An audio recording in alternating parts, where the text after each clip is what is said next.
नमस्कार, मैं दयाशंकर मिश्र और आप देख रहे हैं आपका अपना YouTube चैनल लोकतंत्र, संविधान और नागरिक चेतना को समर्पित अपने YouTube चैनल को आगे बढ़ाने में सहयोग कीजिए। आप में से कम 500 सब्सक्राइबर अगर हमें 100 रुपये प्रति माह का सहयोग करते हैं तो चैनल को लगातार आगे ले जाने में हमें मदद मिलती है। हम अपने शोध को विस्तार दे सकते हैं, ज़रूरी ग्राउंड रिपोर्ट तक पहुंच सकते हैं। इसलिए आप में से जो भी लोग मदद कर सकते हैं, हम उनसे अपील करेंगे कि वह ज़रूर सामने आए। आज का वीडियो एक किताब पर आधारित है। यह उपन्यास वर्ष 2000 में लिखा गया था और इसे लिखने वाले थे लेखक कथाकार कमलेश्वर।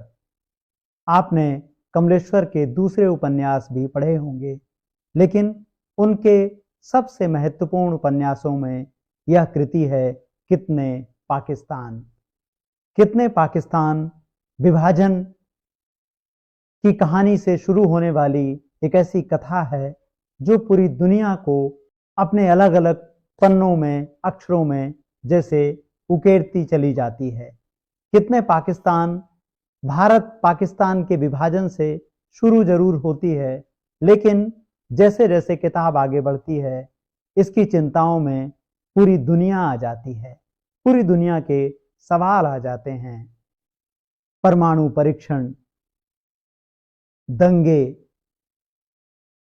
तानाशाहों की प्रवृत्ति, दुनिया पर कब्जा, कभी देवताओं की कहानी है, कभी धर्म की कहानी है, कभी हिंसा की कहानी है।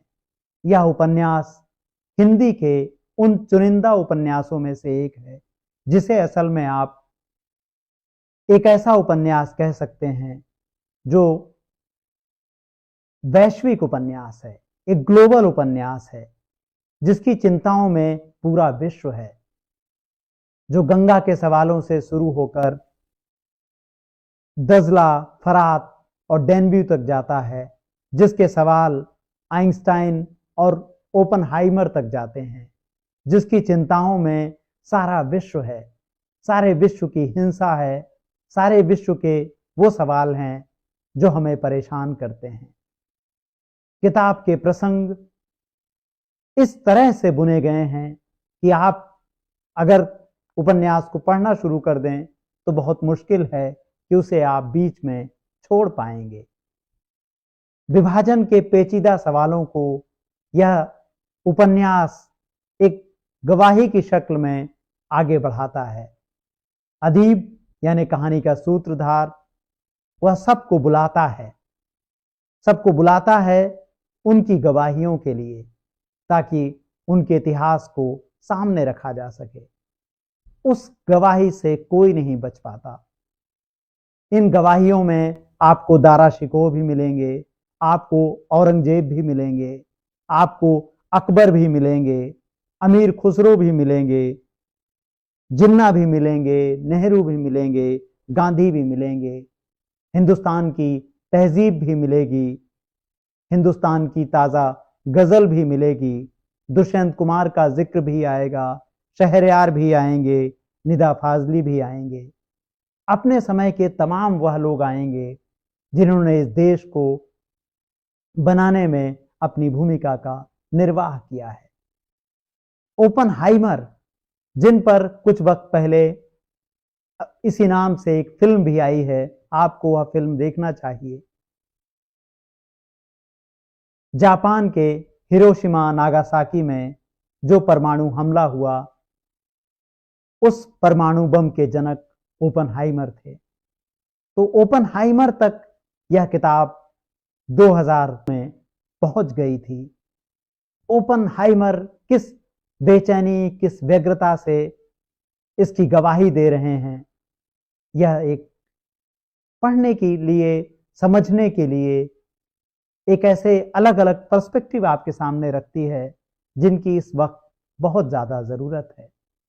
हम एक ऐसे वक्त में खड़े हैं जहां मनुष्य अतीत की कब्र खोद रहा है, जहां राजनीति के पास काम की इतनी कमी है कि वह अतीत की कब्रों को खोदकर उसमें अपने मुताबिक निर्माण करने में जुटा है। सत्ता की जंग को धर्म युद्ध में बदलने का काम किया जा रहा है। हमें बताया जा रहा है कि हम भूल जाएं कि अकबर के सेनापति मान सिंह थे। हम भूल जाएं कि शिवाजी के सेनापति मुसलमान थे। हम भूल जाएं कि अकबर का दीन इलाही क्या था। हम भूल जाएं कि शिवाजी ने औरंगजेब को लिखा था कि उन्हें अकबर की तरह राज चलाना चाहिए। हम भूल जाएं कि इस देश को खड़ा करने में हर किसी का खून शामिल है। यह सब हमें भुलाया जा रहा है। भुलाया जा रहा है अशोक की मानवता को, भुलाया जा रहा है अकबर के दीन इलाही को, भुलाया जा रहा है हमारे देश की एक ऐसी संस्कृति को जिसमें सबके लिए जगह थी, जिसमें सबके लिए प्रेम था। कितने पाकिस्तान में वह सारे सवाल हैं। आप में से जो इतिहास के विद्यार्थी नहीं हैं, उनको यह उपन्यास खास तौर पर पढ़ना चाहिए, क्योंकि यह उपन्यास इतिहास की किताबों की तरह ना तो बहुत मोटी कोई किताब है, ना जटिल किताब है।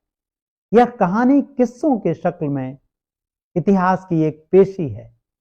इतिहास जैसे आपके सामने खड़ा होकर अपनी गवाही दे रहा है कि औरंगजेब के बारे में क्या बताया जाता है, और औरंगजेब आकर बता रहे हैं कि उन्होंने क्या किया था। दारा शिकोह आकर बता रहे हैं कि क्या समय था, और जो चश्मा आज हमारी आंखों पर लगाकर हमें दारा शिकोह दिखाया जा रहा है, क्या वही दारा शिकोह थे? जिन्ना के संकट क्या थे, जिन्ना की मुश्किलें क्या थीं, जिन्ना क्या चाहते थे, कितने पाकिस्तान की शक्ल में आपके सामने जैसे एक पूरी की पूरी एक फिल्म चलती है, बिना किसी आरोप के। एक ऐसे वक्त में जब सब कुछ नए सिरे से लिखा जा रहा है, कितने पाकिस्तान को पढ़ना एक नागरिक की दृष्टि से बेहद जरूरी है। बहुत अनिवार्य है कि आप कितने पाकिस्तान पढ़ें। कितने पाकिस्तान में वह सारे सवाल हैं जो कभी ना कभी हमारे मन में जरूर उमड़ते हैं। हमारे दिमाग को कैसे सवालों से दूर किया जा रहा है, और सवालों से दूर करने की प्रक्रिया में कैसे कैसे विवाद खड़े किए जा रहे हैं। किताब बहुत आसानी से आप तक वह सारे सवाल लेकर आती है। इस किताब के बारे में अमृता प्रीतम ने कहा था कि यह किताब सलमान रुश्दी को जरूर पढ़नी चाहिए। सलमान रुश्दी को यह किताब क्यों पढ़नी चाहिए, या खुद आप इस किताब में अमृता प्रीतम की टिप्पणी से समझ सकते हैं।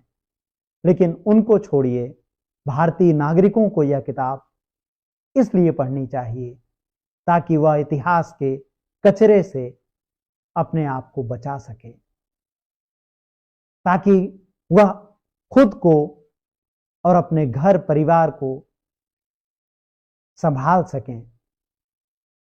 नफरत की भट्टी में इस वक्त लगातार इतिहास को गलाने का प्रयास किया जा रहा है, इसलिए इस किताब को पढ़ना बेहद जरूरी है।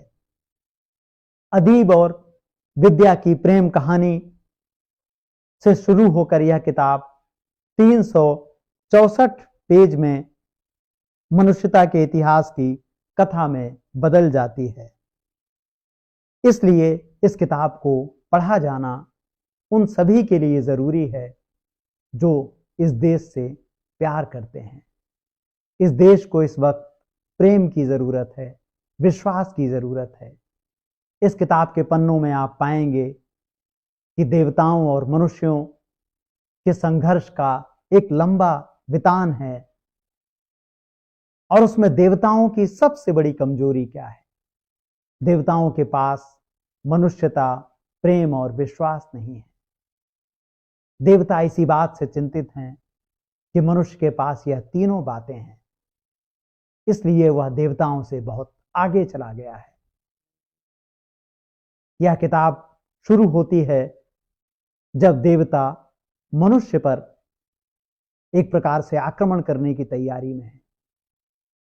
सम्राट गिलगमेश अपने एक मित्र को खो देते हैं इस संघर्ष में। तब वह शपथ लेते हैं, गिलगमेश की शपथ है कि वह मृत्यु को पराजित करेगा, और मृत्यु को पराजित करने के लिए वह औषधि की खोज में सागर की ओर चला गया है। गिलगमेश इस सफर में अकेला नहीं है। प्रेम, मनुष्यता, विश्वास, सब के सब गिलगमेश के साथ चल रहे हैं। दुनिया में वह सभी लोग गिलगमेश के साथी हैं जिनके भीतर मनुष्यता है, जिनके भीतर प्रेम है। आपको यह किताब जरूर पढ़नी चाहिए। इस किताब में तमाम ऐसे प्रसंग हैं जो आपके दिमाग में भरे जा रहे कचरे को बहुत आसानी से दूर कर सकते हैं। आप अपने बच्चों के सवालों के जवाब दे सकते हैं। इस किताब की भाषा, इस किताब में जो ब्यौरे जिस तरह से आए हैं, वह सभी हमें एक इतिहास का अच्छा विद्यार्थी बनने में मददगार हो सकते हैं। आज के इस वीडियो में बस इतना ही। लोकतंत्र, संविधान और नागरिक चेतना पर हमारी कोशिशों का समर्थन करें। हमारे चैनल को ज्वाइन कीजिए, मेंबरशिप लीजिए, ताकि हम उन सवालों को आपके सामने लेकर आते रहें जिनके लिए जगह खत्म होती जा रही है। नमस्कार।